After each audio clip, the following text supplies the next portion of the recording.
Étienne Klein, bonjour.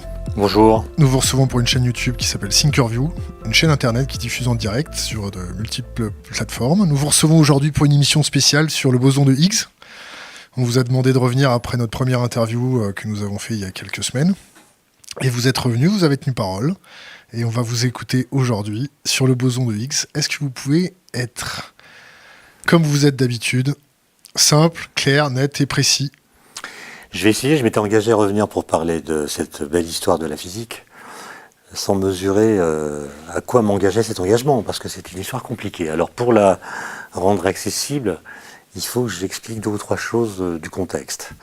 La première chose, c'est que on est en mai 2018, on célèbre les 50 ans de mai 68. Un des slogans qui étaient les plus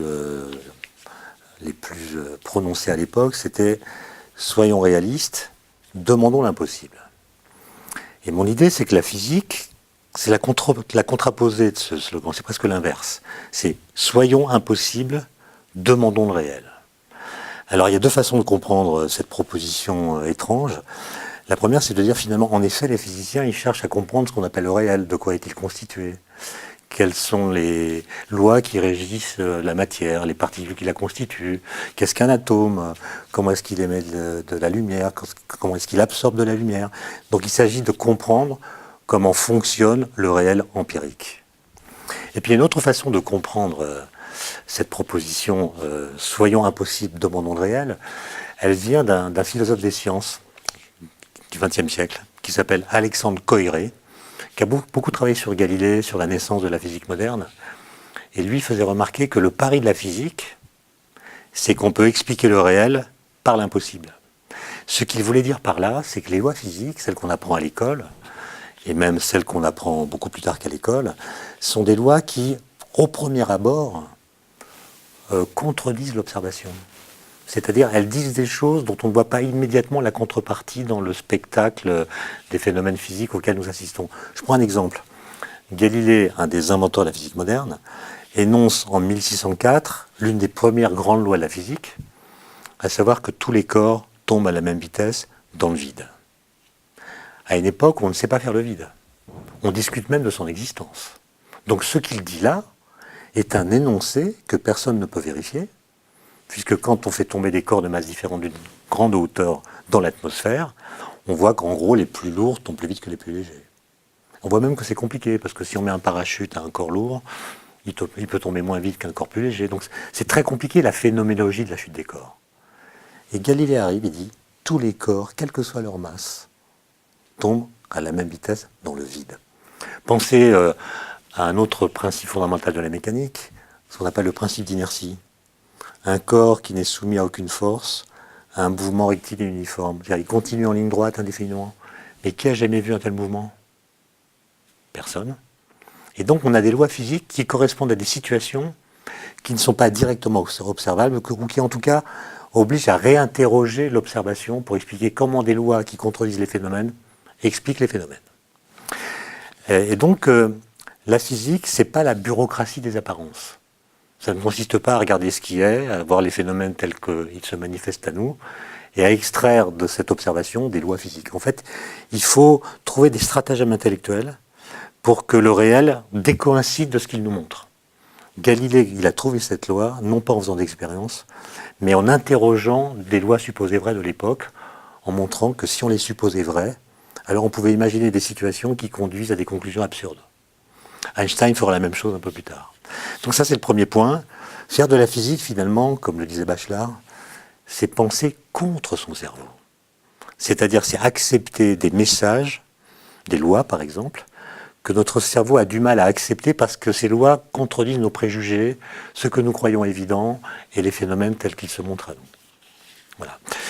Ensuite, l'autre point qui servira dans la suite de mon propos, c'est d'essayer de réfléchir à qu'est-ce qu'on doit faire quand apparaît soudain une contradiction entre une mesure qu'on peut faire, ou une observation qu'on peut faire, et une loi physique venant d'une théorie en laquelle on a acquis une certaine confiance. On a une théorie physique, on a confiance dans cette théorie, puis tout d'un coup, une mesure, une observation montre qu'il y a un désaccord entre ce qu'on perçoit, ce qu'on mesure, et puis ce que dit la théorie. Qu'est-ce qu'on doit faire? Alors, je vais vous donner quelques exemples, et l'histoire du boson de Higgs va s'inscrire dans cette longue histoire. Au début du XIXe siècle, les astronomes regardent avec attention la trajectoire de la planète Uranus, qui tourne autour du Soleil selon une trajectoire elliptique, qu'on peut calculer grâce à la théorie de Newton de la gravitation.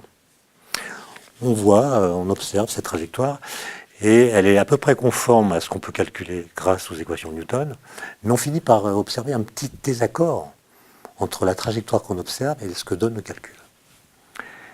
Qu'est-ce qu'on fait? La plupart des astronomes, et même la très grande majorité, considèrent à l'époque que la théorie de Newton a fait ses preuves, et donc il faut lui faire confiance. Et le petit désaccord qu'on observe doit être dû à la présence d'une planète qu'on n'a jamais vue, qui, par son effet gravitationnel sur Uranus, explique le petit désaccord entre ce que prévoit le calcul et ce que donne la mesure. On fait des calculs, en France, en Angleterre, et on envoie ces calculs à un astronome allemand qui s'appelle Gall, qui, le soir même du jour où il reçoit les calculs, pointe son télescope à l'endroit à calculer, voit une tache lumineuse, attend la nuit pour vérifier que c'est bien une planète et non pas une étoile fixe, et le lendemain annonce la découverte d'une nouvelle planète qui s'appelle Neptune. Donc Neptune a été calculé mathématiquement avant d'être détecté pour combler ou disons réconcilier la théorie de Newton avec l'observation. Ça, c'est ce qu'on appelle une solution ontologique. Quand il y a un désaccord, on va le réduire en supposant qu'il existe quelque chose qu'on ne connaît pas encore, qui, s'il existe, rétablit l'accord entre la mesure et la théorie. Je vous donne un autre exemple. Dans les années 20, du XXe siècle cette fois, on étudie un phénomène qui s'appelle la radioactivité bêta. La radioactivité bêta, en gros, c'est un noyau d'atomes que j'appelle A, qui se transforme en un noyau B en émettant un électron. Il y a un électron qui sort. Par exemple, ça peut être du potassium 40, le symbole chimique c'est K, potassium 40 c'est l'isotope, qui devient du calcium 40 avec émission d'un électron. Alors on va finir par comprendre qu'en fait c'est un neutron du noyau qui est là, qui devient un proton plus un électron. Donc c'est une désintégration en deux corps du neutron qui devient spontanément un proton et un électron. On voit un électron qui sort du noyau, ce qui est assez surprenant parce qu'à l'époque on ne savait pas trop ce qu'il y avait dans le noyau. Et quand on fait un calcul qui s'appuie sur la conservation de l'énergie, il apparaît que l'électron là, il doit toujours avoir la même énergie. Quel que soit le corps qu'il émet, ça doit toujours être la même énergie pour l'électron. Et à cette époque, fin des années 20, on commence à pouvoir mesurer l'énergie de l'électron. On s'attend à trouver un spectre, comme on dit. Donc en fonction de l'énergie de l'électron, le nombre d'électrons qui ont une énergie grand E, on s'attend à ce qu'en gros, ça soit une valeur bien déterminée, avec une petite barre d'erreur. Et quand on fait les mesures, on trouve quelque chose de complètement différent. On trouve tout un spectre. C'est-à-dire que l'électron, expérimentalement, peut avoir n'importe quelle valeur de l'énergie entre 0 et la valeur qu'on avait calculée. Et donc, il y a un désaccord entre ce que prévoyait le calcul et ce que montre la mesure. Qu'est-ce qu'on fait? Alors, il y a beaucoup de physiciens qui disent, mais ça prouve que les calculs s'appuient sur des hypothèses fausses, et qu'en l'occurrence, on n'a pas le droit de dire que l'énergie est conservée. Puisque c'est en disant que l'énergie est conservée qu'on prévoit une valeur fixe pour l'électron, pour l'énergie de l'électron. En fait, il y a un jeune physicien qui s'appelle Wolfgang Pauli, autrichien, qui vit à Zurich. À l'époque, il a 28 ou 29 ans. Il vit une sorte de crise existentielle parce que sa femme l'a quitté pour un chimiste, ce qui est toujours très dur pour un physicien théoricien. Et lui, il va faire l'hypothèse, dans une sorte de rêve bizarre, qu'en fait, la désintégration du neutron ne se fait pas en deux corps, mais en trois corps. Il y a une troisième particule qui est émise, qui emporte l'énergie manquante, de sorte que si on suppose qu'elle existe, on rétablit l'accord entre la prédiction du calcul et l'observation. On ne va pas le prendre au sérieux, enfin celui qui va le prendre au sérieux pour la première fois, c'est un physicien italien qui s'appelle Enrico Fermi, et qui va baptiser cette particule dont l'existence est supposée par Pauli, d'un nom italien, neutrino. Neutrino veut dire petit du neutron en italien. D'accord ? Ça, c'est 1932. Et en fait, le neutrino sera découvert expérimentalement en 1955 grâce à la mise en service du premier réacteur nucléaire américain. Les réacteurs nucléaires sont des dispositifs qui émettent beaucoup de neutrinos parce qu'il y a beaucoup de désintégrations de ce genre dans le cœur du réacteur.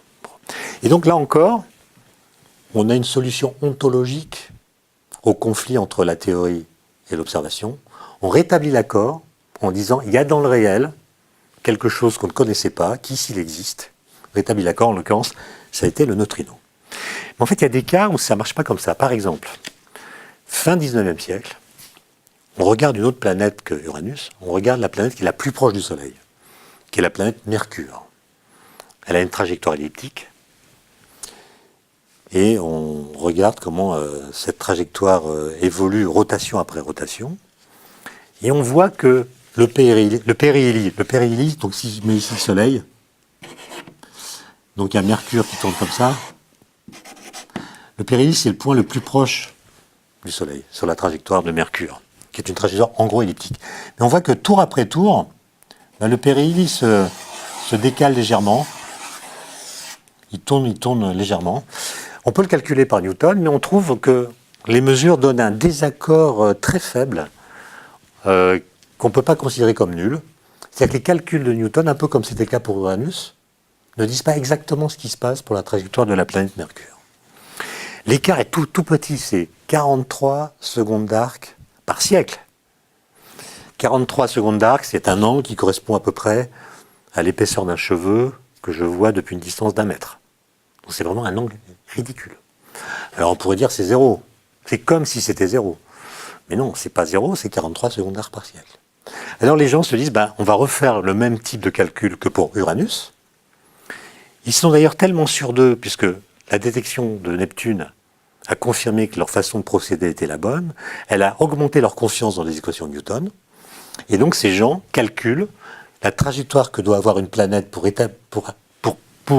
expliquer ce petit désaccord par son action gravitationnelle sur Mercure. Ils la baptisent Vulcain, cette planète. Avant même de la détecter, ils la baptisent, ce qui veut dire qu'ils sont vraiment sûrs d'eux. Ils la baptisent Vulcain. Les astronomes la cherchent dans le ciel, ne la trouvent pas. Alors ils font toutes sortes d'hypothèses, c'est une planète diluée, c'est un gaz, elle est diffuse, elle n'est pas concentrée, etc.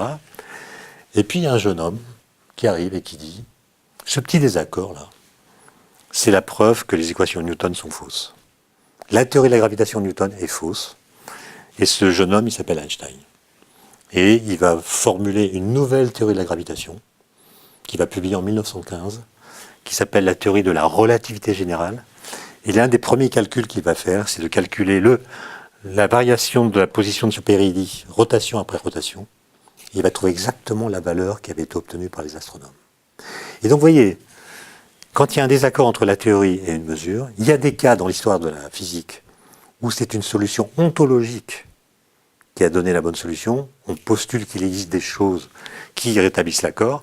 Et puis il y a des cas, comme celui que je viens de citer avec Mercure, où la solution est législative. Il faut changer la loi pour interpréter l'écart qu'il y a entre une observation et la loi d'avant qui était fausse. Voilà. Et ce qui est intéressant dans le cas du boson de Higgs, c'est que, comme vous allez voir, on va mélanger, à l'issue de la détection d'un désaccord, une solution ontologique et une solution législative. Alors là, ça m'amène à parler un petit peu du monde des particules, du monde des interactions fondamentales. Alors quand on est au lycée, on apprend qu'une interaction, elle est médiatisée par un champ dans l'espace. Par exemple, si je prends une particule chargée, un électron, par exemple, qui a une charge négative, il va créer autour de lui, dans l'espace, un champ électromagnétique. Et si je mets dans ce champ une autre particule chargée, elle va subir une force qui est liée à l'intensité de ce champ à l'endroit où elle se trouve. Donc les interactions sont transmises par l'entremise d'un champ dans l'espace. Or, dans les années 20 du XXe siècle, il y a une révolution en physique, en plus de la relativité générale dont je viens de parler, qui s'appelle la physique quantique. Et la physique quantique, elle a obligé à repenser ce qu'on appelle une interaction. C'est-à-dire qu'une interaction entre deux objets est aussi une affaire d'objets. C'est-à-dire qu'en fait, quand deux particules interagissent, Il faut imaginer qu'elles échangent d'autres particules qui sont caractéristiques de l'interaction qu'elles subissent. Je vais vous donner une analogie qui est une analogie fausse comme toutes les analogies. Il faudrait donc la critiquer, mais elle permet de comprendre de quoi je parle. Imaginez que vous soyez sur un étang, sur une embarcation là. Je la représente vue de dessus. Donc l'embarcation avance sur une certaine trajectoire. Vous êtes dedans. Voilà. Et puis il y en a une autre qui est là, comme ça, avec un autre passager. Et les deux embarcations vont l'une vers l'autre et on voit bien que si on ne fait rien, c'est la collision. Vous imaginez que les passagers ici n'ont pas de pagaie, pas de perche, pas de rame. Ils n'ont donc pas moyen d'orienter ou de modifier la trajectoire de l'embarcation. Alors imaginez que l'un des deux possède un ballon qui a une certaine masse. Bon, on va imaginer qu'ils vont se faire des passes avec le ballon. Celui-ci va lancer le ballon à celui-là, qui va la renvoyer, etc. Ils vont se faire une succession de passes. Et grâce à ces passes qu'ils se font, ça va créer une force répulsive qui fait que les deux embarcations vont finir par s'éloigner l'une de l'autre. D'accord ? Cette analogie explique à peu près, même s'il faut la critiquer, comme je l'ai dit, comment ça se passe les interactions entre particules. En fait, elles échangent des ballons qui sont caractéristiques de l'interaction qu'elles subissent. Alors maintenant, quelles sont les interactions qui existent dans le monde des particules? Il y a la gravitation, que je vais complètement laisser de côté, parce que c'est une force dont l'intensité est tellement faible au niveau des particules qu'on peut la négliger. Alors il reste trois forces fondamentales, trois interactions fondamentales, comme on dit. La première, c'est l'interaction électromagnétique.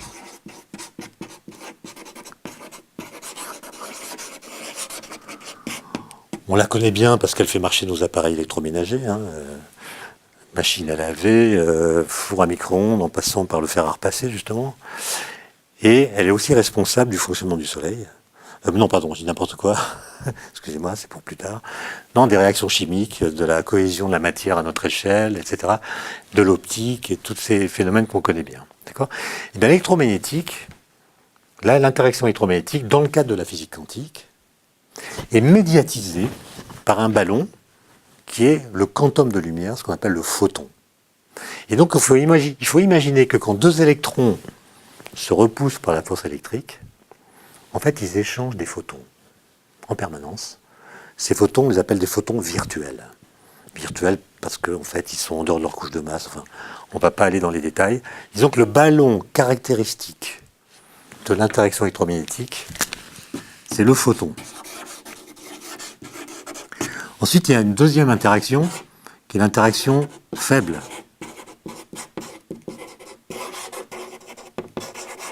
Nucléaire faible. Par exemple, c'est celle qui est responsable de la désintégration d'un neutron en proton-électron. D'accord ? Et donc responsable de la radioactivité bêta. Et puis, comme son nom l'indique, elle est faible.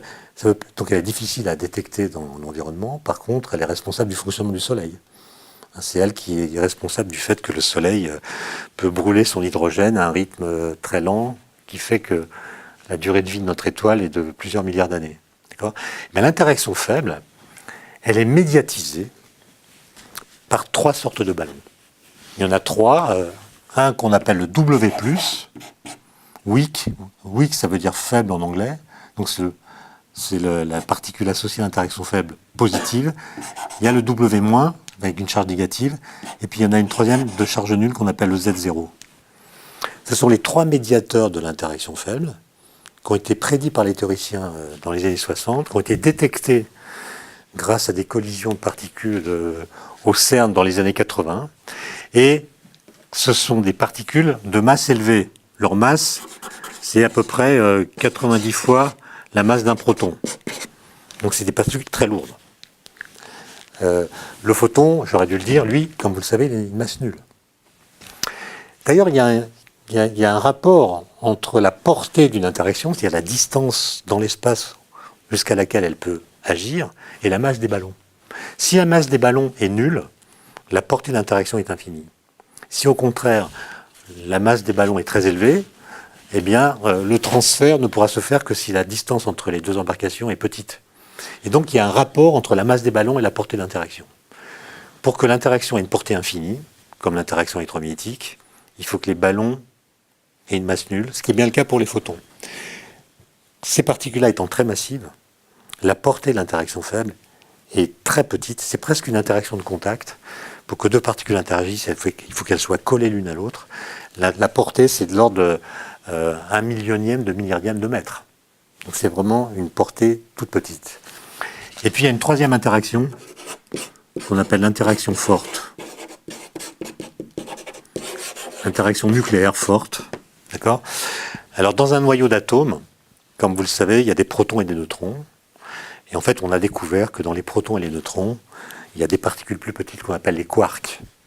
Les quarks, ce sont des particules qui constituent les nucléons, les particules qui sont dans les noyaux. Eh bien, l'interaction forte, c'est une interaction entre quarks qui est médiatisée par des particules qu'on appelle des gluons. Voilà.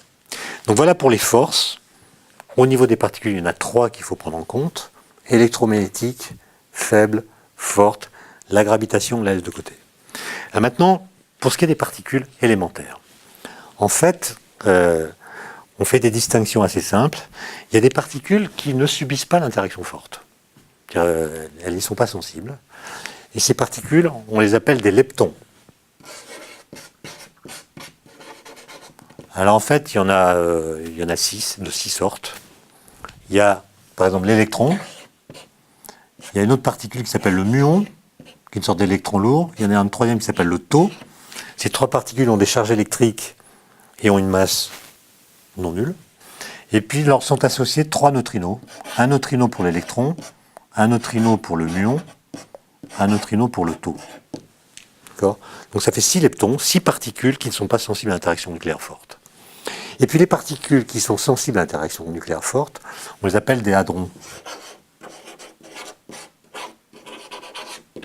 Et en fait, on a constaté qu'il y en a des centaines. Il y en a des centaines de sortes différentes. Et elles sont de 2 types.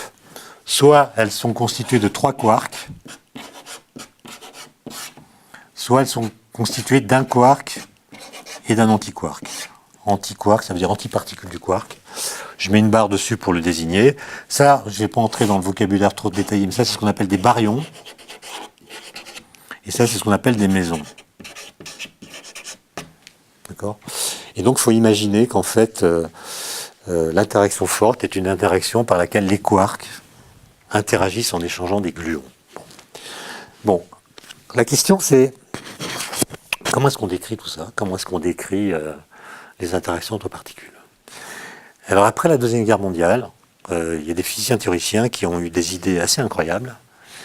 Ils ont eu l'idée d'associer chacune des interactions à ce qu'on appelle un groupe de symétrie. Alors qu'est-ce que c'est qu'une symétrie ? Dans la vie courante, une symétrie, c'est une opération qui ne change pas la forme d'un objet, qui le laisse invariant. Par exemple, si je prends une sphère, et si je fais tourner cette sphère autour d'un axe dans n'importe quelle direction qui passe par son centre, je fais tourner la sphère, ça ne change pas sa forme, je parle de la forme de la sphère, ça ne change pas non plus sa position. Et donc, cette rotation laisse la sphère invariante. Et donc, les gens ont identifié des groupes de symétrie qui laissent la structure des interactions, disons, invariante. Par exemple, le groupe de symétrie associé à l'électromagnétisme, pour ceux qui connaissent, c'est l'ensemble des nombres complexes de module égal à 1. C'est-à-dire des nombres qui s'écrivent sous la forme exponentielle I alpha. Et il se trouve que, dans le cadre de la mécanique quantique, si on fait l'hypothèse que le groupe de symétrie de l'électromagnétisme, c'est l'ensemble des nombres qui s'écrivent sous cette forme, alors le formalisme est tel qu'il permet de calculer toutes les propriétés de l'interaction. L'identification du groupe détermine l'interaction. L'identification de la symétrie de l'interaction détermine toutes ses propriétés. Et la chose incroyable, c'est que très peu de temps après, on a pu faire le même type d'opération pour l'interaction faible et l'interaction forte. On a trouvé un groupe de symétrie pour l'interaction faible qui s'appelle SU2, peu importe ce qu'il désigne. On en a trouvé un pour l'interaction forte qui s'appelle SU3. Et ce qui est extraordinaire, c'est que le seul fait de fixer ces groupes, de les identifier, détermine complètement la structure des interactions. Et à cette époque-là, on construit des nouveaux accélérateurs de particules, on fait des collisions, on a beaucoup de données expérimentales, en tout cas on a un nombre de données qui augmente très rapidement au cours du temps.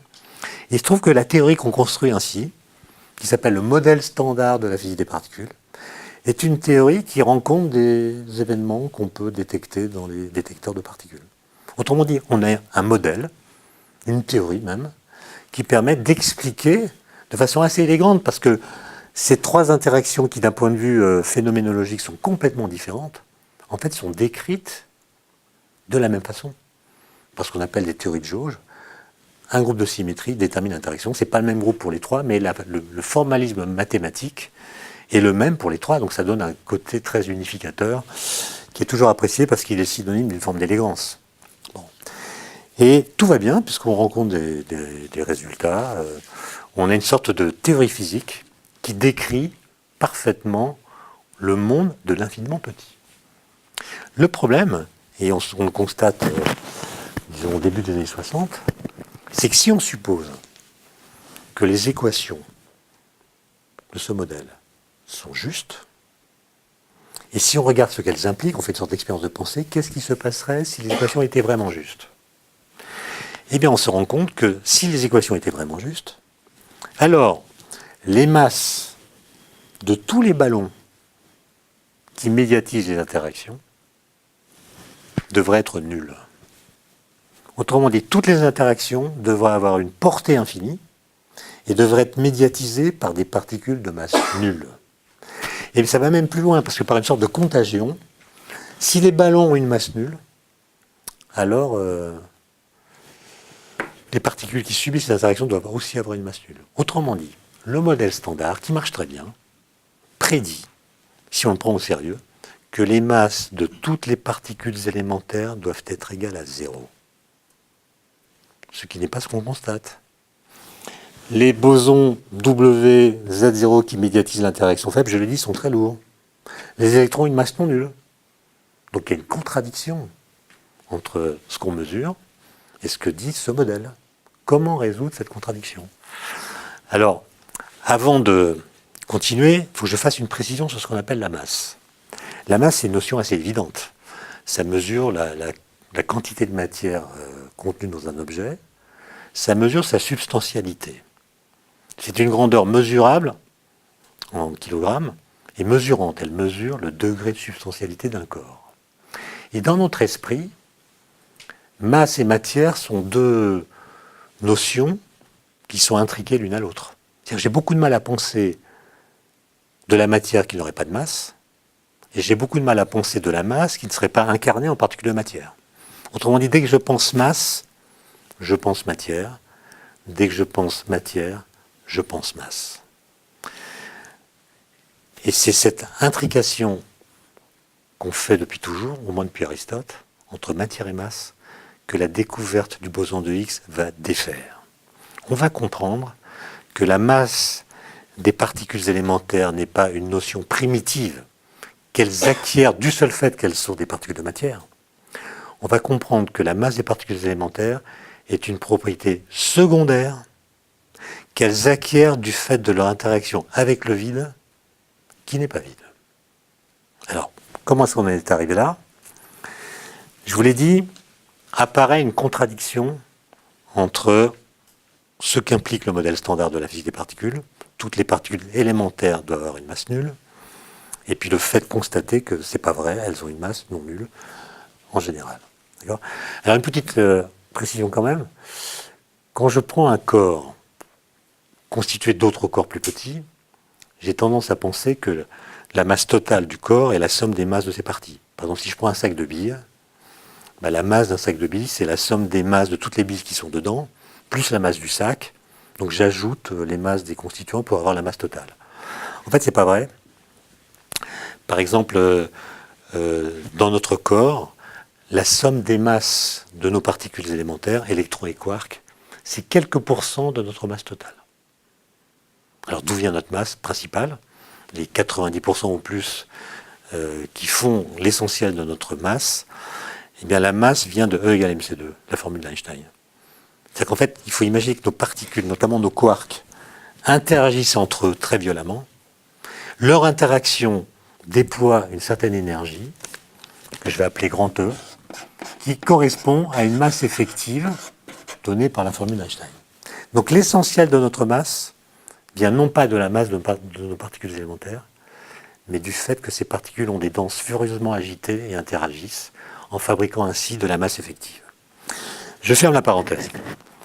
Dès lors que, dans les années 60, il y a une contradiction entre ce que prévoit le modèle standard et ce que donnent les mesures, ben les gens se disent il y a une contradiction entre les faits et la théorie, donc la théorie est fausse. En général, c'est comme ça qu'on raisonne, la théorie est fausse. Et on cherche d'autres modèles, on met au point de nouveaux scénarios pour essayer d'expliquer les interactions telles qu'on les observe à partir d'autres concepts que ceux qui étaient utilisés dans le modèle standard. Et puis en fait, il y a trois jeunes physiciens, qui ont de façon indépendante la même idée pendant l'été 64. Les deux premiers s'appellent François Englert et Robert Brout. Alors François Englert, il est belge, il travaille à Bruxelles. Robert Brout, il est américain et s'est fait naturaliser belge. Et ensemble, ils écrivent un article en juin 1964. Et puis de façon indépendante, un physicien écossais qui travaille tout seul, qui s'appelle Peter Higgs, écrit un papier en août 1964. Donc quelques mois plus tard. Et quand je dis papier, c'est vraiment des petits papiers, c'est des articles d'une page et demie, avec des calculs de ce qu'on appelle la théorie des champs, donc difficile à lire, mais l'idée est la même dans les deux. Et en fait, l'idée, c'est de dire, souvenons-nous de Galilée, souvenons-nous de ce que dit Coiré. Il ne le cite pas, mais je réinterprète à ma façon. Le pari de la physique, c'est qu'on peut expliquer le réel par l'impossible. C'est-à-dire que on peut expliquer ce que nous détectons, ce que nous mesurons, ce que nous observons, grâce à des lois physiques qui contredisent l'observation directe. Dans le cas de Galilée, quand il dit « tous les corps tombent à la même vitesse dans le vide », cette loi est vraie. Mais comment comprendre que cette loi qui contredit l'observation puisse expliquer quand même l'observation? En disant que quand on fait tomber des corps dans l'atmosphère, mais il y a la gravité qui les fait tous tomber à la même vitesse, puis il y a d'autres forces, la résistance de l'air, la poussée d'Archimède, qui sont responsables, et seulement elles, du fait que les corps lourds ne tombent pas à la même vitesse que les corps légers. Donc la loi qui contredit l'observation oblige à une réinterprétation de l'observation. Ben, ces physiciens vont reprendre ce type d'argument pour dire peut-être que les équations du modèle standard qui disent que les particules élémentaires ont une masse nulle ont raison. Peut-être qu'il est vrai que les particules élémentaires ont une masse nulle. Et nous qui pensons que ce n'est pas le cas, peut-être nous nous trompons depuis très longtemps sur l'interprétation de ce qu'il faut appeler la masse. Peut-être que la masse n'est pas une propriété intrinsèque des particules, mais une propriété secondaire qui résulte de leur interaction avec le vide, qui du coup n'est pas vide. Et donc ces gens vont supposer que le vide, ce qu'on appelle le vide, donc l'espace vide si vous préférez, contient en tout point de l'espace un champ un peu comme un champ de température, qui a une valeur en tout point. Et en l'occurrence, le champ en question s'appelle le champ de Higgs. On l'a appelé du nom du physicien écossais que je viens de citer. Le champ de Higgs, qui est un champ scalaire. Scalaire, ça veut dire qu'il est très simple, il est décrit par un nombre scalaire, comme un champ de température. Il est partout présent dans l'espace. Et ils imaginent que les particules de masse nulle, qui sont toutes de masse nulle, comme le dit le modèle standard qui a raison, toutes les particules de masse nulle interagissent avec le champ plus ou moins fortement. Et c'est le couplage qu'elles ont avec le champ qui détermine leur masse. Nous voyons qu'elles ont une masse ou une inertie. On a l'impression que c'est elles-mêmes qui possèdent cette inertie et cette masse, alors qu'en fait, elles résultent de leur interaction. C'est comme si les particules se frottaient au vide. Alors cette image est évidemment à prendre avec des pincettes parce que ce n'est pas un frottement, c'est un couplage, comme on dit, il n'y a pas de dissipation. Mais l'idée, c'est ça, c'est que ce qu'on appelle la masse, c'est simplement une mesure du couplage que les particules ont avec le vide qui n'est pas vide puisqu'il contient un champ. Je vais reprendre une métaphore qu'on cite souvent, même si, comme toutes les autres, elle mérite d'être critiquée. Imaginons que le champ de Higgs, ce soit un champ de neige. Un champ de neige d'épaisseur constante, l'amplitude est la même partout, il est homogène. Et imaginons que les particules élémentaires, sans masse, soient dotées de petits skis. Et elles glissent sur le champ de neige. Si le fartage des skis est parfait, ça veut dire qu'il n'y a aucune forme de couplage, aucune forme de frottement entre les skis et le champ de neige, et les particules vont glisser sans frottement, et donc elles auront une vitesse égale à la vitesse de la lumière. Et nous qui les voyons passer, nous dirons, tiens, elles ont une masse nulle. Si au contraire les particules ont des skis qui sont mal fartés, il va y avoir une forme de frottement, et la vitesse des particules sera plus petite que la vitesse de la lumière, et nous dirons, tiens, elles ont une masse non nulle. Autrement dit, cette hypothèse que font les trois physiciens que j'ai cités là, c'est l'idée que la masse est simplement une mesure de la mauvaise qualité du fartage des skis des particules. Moins les skis sont bien fartés, plus la masse, le couplage est important, et on est invité ainsi à considérer que la masse des particules est le résultat d'une interaction. Et donc là, on a un cas intéressant, puisqu'il mélange, à partir du désaccord entre la théorie et les mesures, une solution de type ontologique et une solution de type législatif. Puisqu'on dit, il y a un champ qu'on n'a jamais vu, qui doit exister.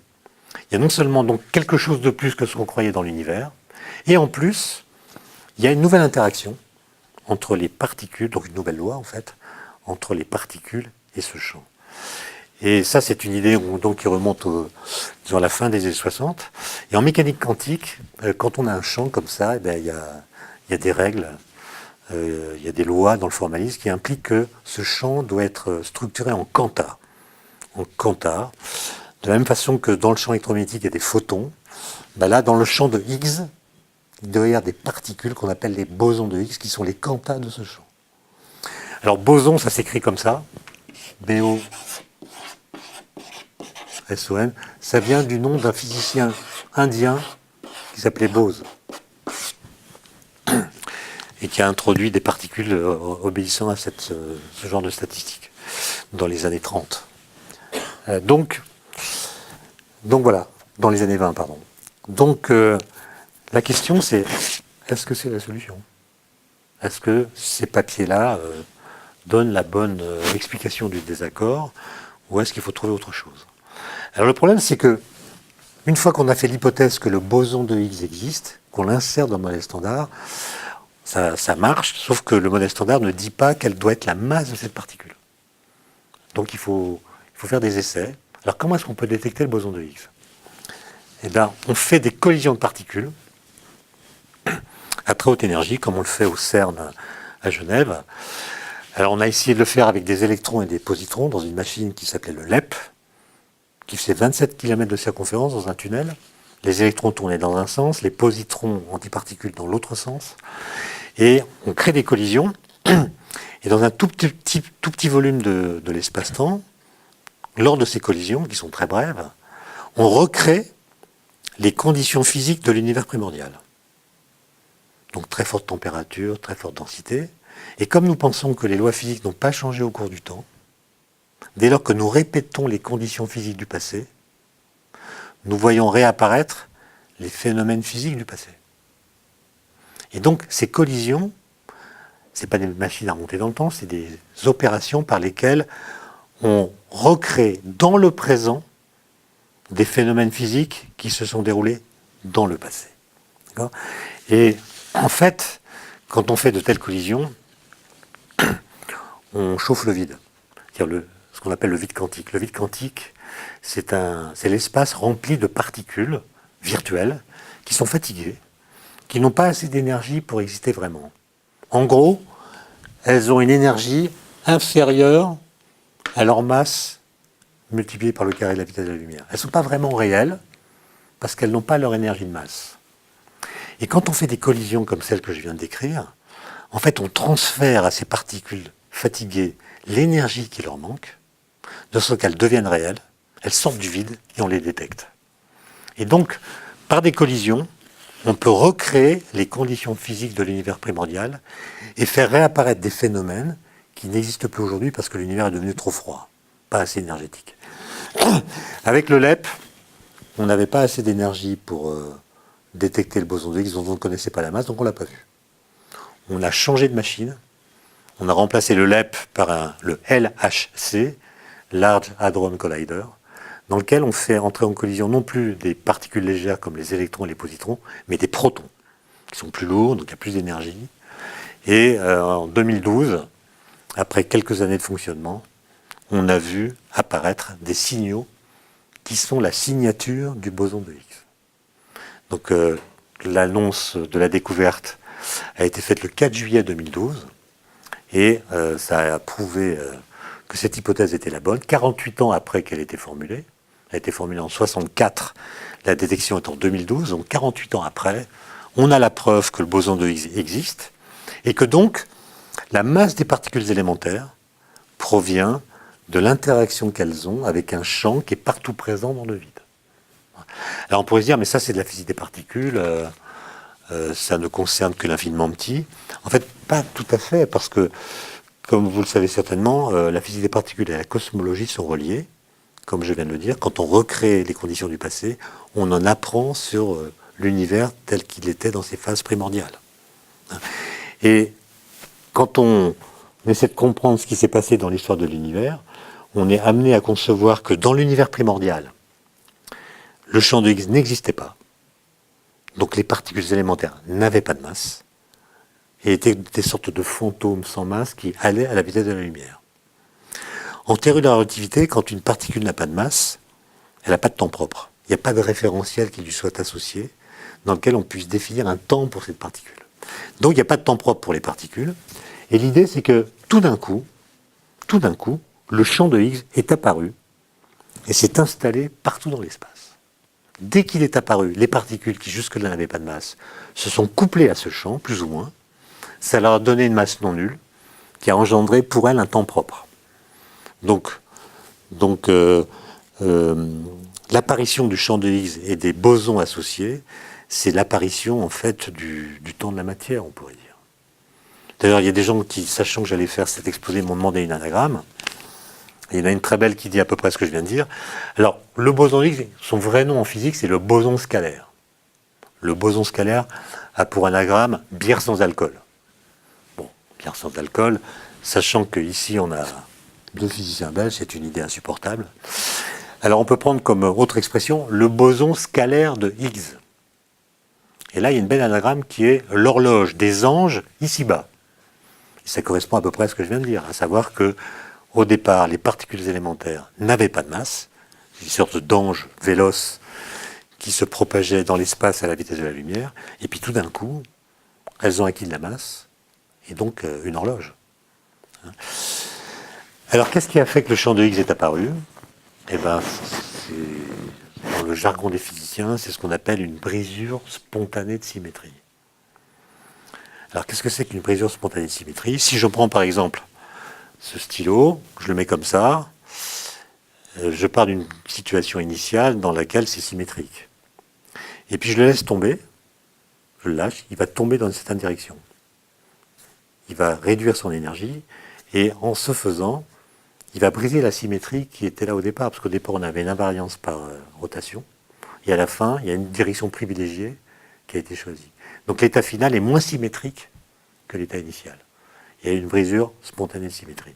Et on pense que c'est un phénomène de ce type-là qui a engendré l'apparition du champ de Higgs, et donc a fait démarrer le temps de la matière. Voilà. Des questions, camarades ? Oh, impeccable. J'ai oublié de dire que François Englert et Peter Higgs ont eu le prix Nobel en 2013, pas Robert Boot parce qu'il était mort quelques années auparavant. Et ce qui est assez étonnant, c'est qu'ils se sont rencontrés pour la première fois le 4 juillet 2012 dans l'amphithéâtre du CERN, où les résultats des expériences du LHC étaient présentés pour la première fois. Ils étaient tous les deux dans la salle, ils ne s'étaient jamais parlé, mais ils ont reçu le prix Nobel ensemble. Qu'est-ce que la physique va pouvoir nous apporter avec tout ça? Et qu'est-ce que les physiciens vont pouvoir nous extrapoler de cette situation? Il faut quand même voir que c'est quand même des découvertes fabuleuses, non? D'abord, ça a tranché une question qui a occupé les esprits pendant 48 ans. Est-ce que c'est comme ça qu'il faut comprendre la masse des particules élémentaires ou pas? La question est tranchée. Il y avait des hypothèses alternatives, je ne les ai pas citées, mais il y avait des gens qui imaginaient d'autres choses. Donc la physique avance comme ça, on tranche des questions. Maintenant, est-ce qu'il y aura des applications pratiques du boson de Higgs? Sa durée de vie est 10 puissance moins 23 secondes. Donc on ne va pas faire des médicaments avec. C'est très cher d'en fabriquer un. Il a une durée de vie très courte. En revanche, et c'est une défense, c'est une illustration du deuxième ordre, pour construire le LHC, un tunnel de 27 km avec des aimants supraconducteurs, il a fallu inventer des systèmes de cryogénie, perfectionner la qualité des aimants.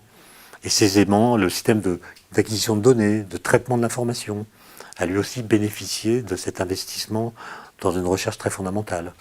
Les retombées, c'est des retombées dans le médical, dans le big data, dans toutes sortes de choses. Et donc, ce sont des retombées indirectes. Mais on ne peut pas dire que la découverte du boson de Higgs va enclencher une industrie comme a pu enclencher la découverte de l'électron à la fin du 19e siècle. C'est pas le même genre de choses.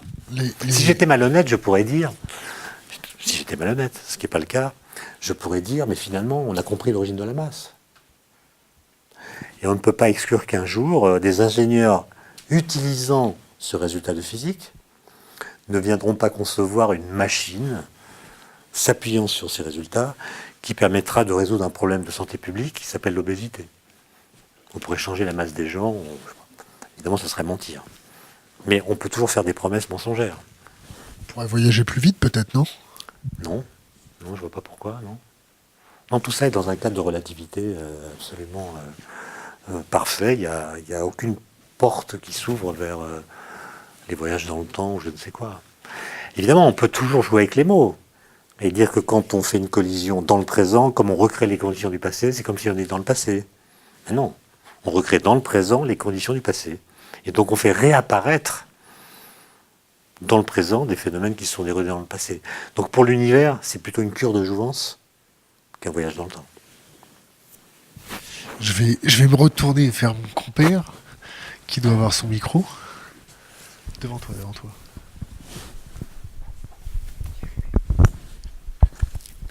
Il est allumé.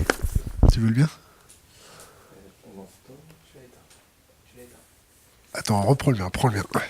C'est bon?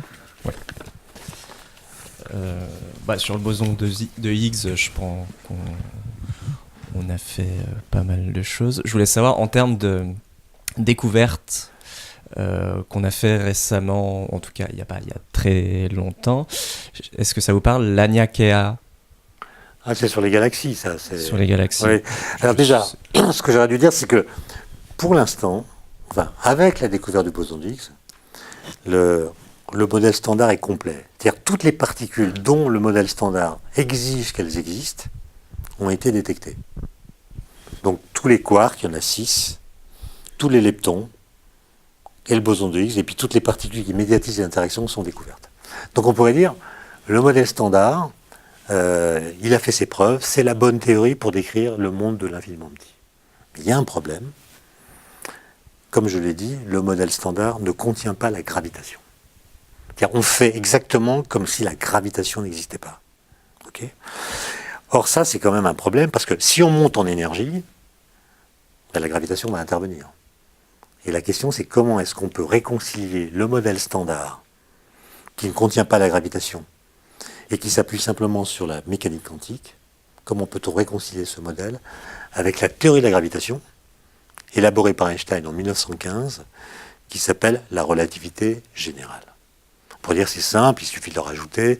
C'est pas si simple, parce que l'espace-temps du modèle standard, c'est un espace-temps rigide, statique, qui est indépendant de ce qui se passe en son sein. C'est comme une scène de théâtre dont la structure est indépendante de la pièce qui s'y joue. Alors que l'espace-temps de la relativité générale, c'est un espace-temps qui est souple et dynamique, et qui est modifié pour ce qui est de sa métrique, sa géométrie, par ce qui se passe à l'intérieur. Et on a donc une physique aujourd'hui un peu schizophrène, avec d'un côté la relativité générale qui ne décrit que la gravitation, avec un formalisme spécifique, et puis les trois autres interactions qui sont décrites ensemble dans le modèle standard, avec un autre formalisme spécifique. Et il se trouve que quand on essaie de les mettre ensemble, ça présente des difficultés. Il faut changer l'espace-temps, augmenter le nombre de dimensions, ou bien quantifier l'espace-temps, enfin, ça devient assez compliqué, et on ne sait pas trop comment faire. Donc la suite de l'histoire, c'est de faire fonctionner le LHC comme il fonctionne aujourd'hui pendant quelques années, et de voir si on pourrait détecter de nouvelles particules, plus massives, qui viendraient nous aider à voir quelle est la bonne voie pour unifier la physique quantique et la gravitation. Il y a un autre problème dont je n'ai pas parlé, qui est un problème de cosmologie comme celui que vous évoquez, c'est le problème de la matière noire. Alors, le problème de la matière noire, on en parle depuis des années. Je pense que c'est un problème qui est mal nommé, au sens où, en l'appelant ainsi, on fait comme si la solution du problème dont on va parler était une solution ontologique. On dit il y a de la matière qu'on ne connaît pas, etc. Mais quel est le problème? Le problème, c'est que quand on regarde la dynamique des galaxies, comment les galaxies tournent sur elles-mêmes ou se déplacent les unes par rapport aux autres, on se rend compte que la force qui est responsable de leur dynamique mutuelle, c'est la gravitation.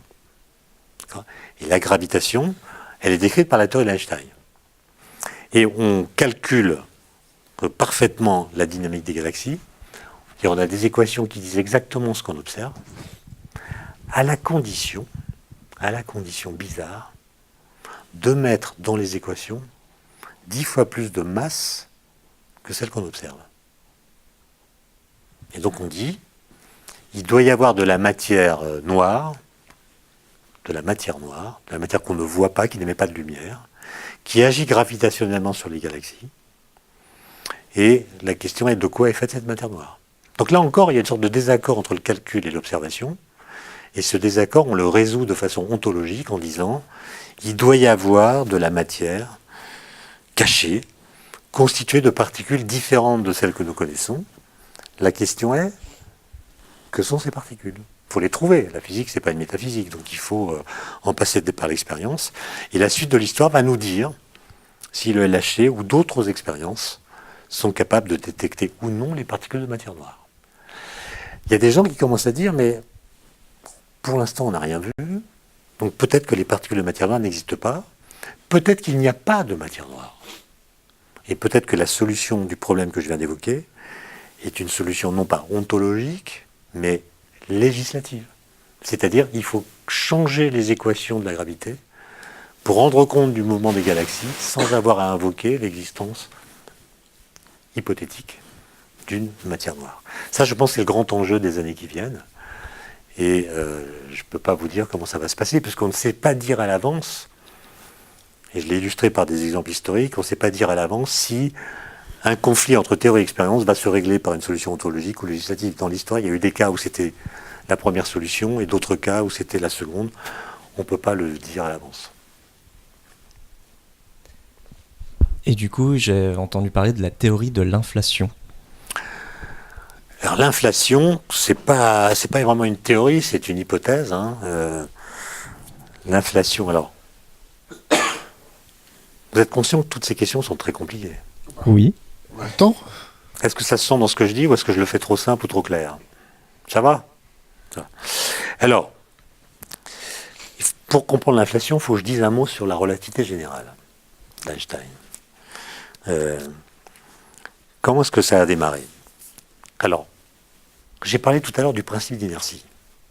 Le principe d'inertie dit un corps qui n'est soumis à aucune force a un mouvement rectiligne et uniforme. Bon. Or, on sait qu'il y a de la gravitation partout. Il y a de la masse partout, il y a de la gravitation partout. Donc tous les corps massifs, où qu'ils soient dans l'univers, subissent au moins une force qui est leur poids. Ça veut dire que le principe d'inertie correspond à un énoncé qui est en quelque sorte fictif, puisqu'il n'existe aucun endroit dans l'univers où les corps ne subissent aucune force, puisque partout ils subissent la gravitation. Et Einstein, quand il était assez jeune, a fait cette remarque, le principe d'inertie, qui est un des principes fondamentaux de la mécanique, on ne peut pas le tester directement, et si on l'accepte tel quel, ça veut dire qu'on accepte de construire la physique sur du sable. C'est son expression. Mais il dit, il y a une autre solution peut-être. C'est que la gravitation ne soit pas une force. La gravitation ne soit pas une force. De sorte que si la gravitation n'est pas une force, les objets qui subissent la gravitation, ne subissant pas de force, peuvent avoir un mouvement inertiel. Et c'est en effet ce qu'il va démontrer. Que la gravitation n'est pas une force, c'est une déformation de l'espace-temps. Alors comment est-ce qu'il est arrivé à cette conclusion assez étrange? Grâce à ce qu'on appelle des expériences de pensée. Une expérience de pensée, c'est pas une expérience où je me gratte la tête et je me mets à réfléchir. Une expérience de pensée, c'est je me décale de ce que l'univers me montre pour interroger ce que les lois physiques prédiraient dans une situation que je peux imaginer mais pas créer. Et en l'occurrence, en 1907, Einstein, lorsqu'il était au bureau des brevets à Berne, a fait une expérience de pensée. Il a imaginé qu'il était en chute libre, que son corps était en chute libre. Et il s'est rendu compte, et c'est d'ailleurs assez facile à voir, que quand son corps est en chute libre, il sent plus son poids. Pourquoi il sent plus son poids? Parce que les objets qui tombent avec lui, ce stylo par exemple, il le lâche, comme tous les corps tombent à la même vitesse dans le vide, par rapport à lui, le stylo ne tombe plus, donc il est en apesanteur par rapport à lui. Donc il comprend que l'apesanteur nous fait tomber, donc la chute est un effet d'une cause qui est l'apesanteur, mais en tombant, nous annulons la cause qui nous fait tomber. Autrement dit, la pesanteur, le fait de subir la pesanteur, nous met en apesanteur. Une sorte d'équivalence entre l'accélération et la gravitation. Ça va l'amener à énoncer le principe d'équivalence. Et le principe d'équivalence va lui-même, quand il l'appliquera à la lumière, lui faire comprendre que la lumière, bien qu'elle soit de masse nulle, est déviée par la gravitation. Et pour rendre compte de la déviation de la lumière par la gravitation, il va être obligé de courber l'espace-temps, de sorte que la gravitation ne sera plus une force qui s'exerce dans l'espace entre les objets, mais sera une déformation de l'espace-temps. De sorte qu'au bout du compte, la gravité n'est plus une force, c'est simplement une déformation de la métrique, de la géométrie si vous préférez, de sorte que par exemple, nous voyons que la Terre a une trajectoire elliptique autour du Soleil. Nous disons qu'il y a une force de gravitation qui attire la Terre vers le Soleil. La lecture d'Einstein, c'est la Terre en fait va en ligne droite, mouvement inertiel, dans un espace-temps qui est courbé, ce qui lui donne une trajectoire curviligne. Alors maintenant, pour répondre à votre question, qu'est-ce que c'est que l'inflation? En relativité générale, qui est la théorie qu'on utilise pour faire de la cosmologie, ce qu'on voit, c'est que l'espace-temps, ou l'espace plutôt, est plat. Il est plat. Alors plat, ça ne veut pas dire plan. Je ne suis pas en train de dire qu'il est à 2 dimensions. Quand je dis qu'il est plat, ça veut dire qu'il n'a pas une courbure généralisée. Il y a des courbures locales induites par le Soleil ou d'autres objets astrophysiques. Mais si je prends 3 galaxies, par exemple, elles forment un triangle. Et si je regarde la somme des angles du triangle, je trouve 180 degrés. Comme dans un espace euclidien ordinaire.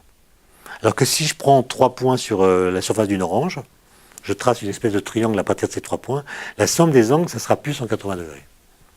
D'accord? Et donc, c'est plat, ça veut dire que la courbure généralisée est égale à 0. Et pourquoi 0? Ça pourrait être n'importe quelle valeur positive, ou n'importe quelle valeur négative, on trouve 0. Alors il y a des gens qui vous diront, c'est 0, c'est 0. On n'a pas à interroger la question de savoir pourquoi c'est 0. Et il y a d'autres gens moins satisfaits qui disent qu'il faut expliquer ce 0. Et c'est là que dans les années 80, un certain nombre de cosmologistes ont fait l'hypothèse de l'inflation.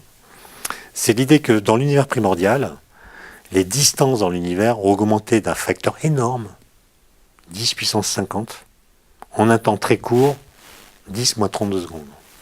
Donc c'est pas un train de sénateur. Hein. C'est-à-dire que l'univers en fait a acquis presque d'un seul coup plus de la moitié de sa taille. Je parle de l'univers observable. D'accord ? Et si on fait cette hypothèse, alors on comprend pourquoi l'univers observable, je ne parle pas de l'univers total ou réel, je ne le connais pas, l'univers observable, lui, il est plat. Pourquoi ? Parce qu'on n'en voit qu'un petit bout. L'univers observable n'est qu'un petit bout de l'univers. C'est un peu comme quand vous êtes sur un ballon, vous êtes à la surface d'un ballon, disons d'une baudruche, là, voilà une baudruche, ok ? Mais imaginez que vous soyez là, et vous êtes myope. Vous voyez que l'environnement immédiat de votre position, vous aurez l'impression que c'est plat, parce que la courbure généralisée vous échappe.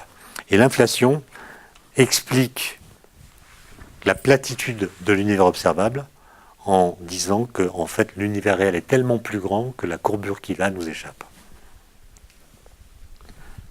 Alors, juste pour reprendre, pour l'exemple d'Einstein sur la chute, il y a une chose qu'on voit tous les jours, c'est quand on est dans un train et qu'un autre part, et on voit le problème optique qu'on peut voir quand on se trouve dans un train. Voilà, c'était juste un petit exemple comme ça que j'avais vu. Ça, c'est la relativité, c'est-à-dire que le mouvement est relatif pour le coup. Exactement. Et sinon, on voit aussi de très belles images sur Internet, et c'est ce qu'on appelle le fond diffus cosmologique. Oui. Est-ce qu'on peut en parler? Alors, le fond diffus cosmologique a été observé pour la première fois en 1974, je crois, qui a été beaucoup plus finement analysé par d'autres détecteurs emportés sur des satellites comme Planck ou WMAP. Le fond diffus cosmologique, c'est pas une trace des origines. Disons que c'est dans les modèles de Big Bang classiques, dans les 380 000 années qui suivent le Big Bang, la densité de matière est tellement importante que la lumière ne peut pas se propager. Autrement dit, dès qu'un photon fait un pas, il entre en collision avec une particule qui dévie sa trajectoire, donc la lumière n'est pas libre de se propager librement dans l'espace. Puis comme il y a une expansion de l'univers, la température baisse, elle finit par atteindre 4000 degrés, et quand elle a 4000 degrés, en gros, l'énergie des photons n'est pas suffisante pour casser les atomes. Donc les premiers atomes se forment, atomes d'hydrogène, avec un proton et un électron, et ces atomes peuvent être traversés par la lumière. Et donc tout d'un coup, la lumière devient capable de se propager librement dans l'espace. D'accord ? Et ça se passe donc 380 000 ans après le Big Bang. Et ce fond diffus cosmologique, il existe encore aujourd'hui, partout présent dans l'univers. Mais évidemment, sa température a baissé puisque l'univers s'est dilaté, donc il est plus froid. Et ce rayonnement diffus, c'est une trace, c'est la trace résiduelle de ce rayonnement qui s'est libéré quelques centaines de milliers d'années après le Big Bang. Et en l'étudiant finement, en regardant sa structuration, disons, on a des indications sur ce qui se passait dans les phases d'avant.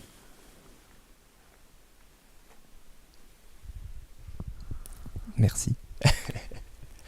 Je reprends. Ouais. On a un autre scientifique français qui est en train de nous intéresser en ce moment, qui est un peu sulfureux pour certains. Il s'appelle Jean-Pierre Petit. Est-ce que ça vous parle? Oui, je le connais bien, oui. Est-ce Il a que un modèle qui s'appelle Janus. Tout à fait. Ouais. Est-ce qu'on peut en parler? Non, parce que j'ai pas trop étudié ça, je suis pas compétent. Je sais qu'il a du mal à se faire entendre. Ouais. C'est l'idée qu'il y a des mondes d'antimatière et de matière, que l'univers est en fait séparé et qu'on peut expliquer ce qu'on voit sans matière noire. Ouais. On ne s'est pas encore penché sur le... On est Non, en train de le préparer. Moi, je suis pas habilité à faire La promo de quelqu'un d'autre. Non, c'est pas une question de promotion, c'est aux experts d'étudier ça. D'accord. Et pourquoi vous dites qu'il a du mal à se faire entendre? En tout cas, il se plaint d'avoir du mal à se faire entendre. Oui. Arnaud, d'autres? Non, je crois. On est bon? Est-ce que vous voyez quelque chose d'autre à aborder avec nous? Non, mais je pense que j'ai tout dit. C'est vrai. Si on invite Jean-Pierre Petit, est-ce que vous voulez interagir avec lui sur son modèle? Bien sûr. Bien sûr. Étienne Klein, merci. Merci à vous. Excellente soirée. Coupé.